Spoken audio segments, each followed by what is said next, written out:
Habang abala ang mga Pariseo at iba pa sa pagtatangkang pagpatay kay Jesus, si Maria na mula sa Betanya ay kumuha ng isang mamahaling pabango na nakasilid sa alabastro at ibinuhos sa ulo ni Jesus.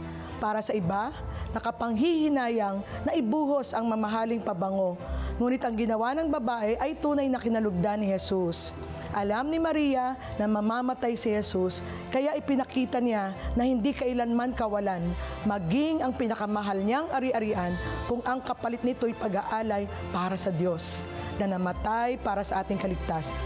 Para kay Maria ng Betanya, si Jesus ang pinakamahalaga sapagkat dala ng kanyang kamatayan ang kaligtasan sa sanlibutan, maging sa mga taong tatanggap sa kanya bilang Diyos na tagapagligtas.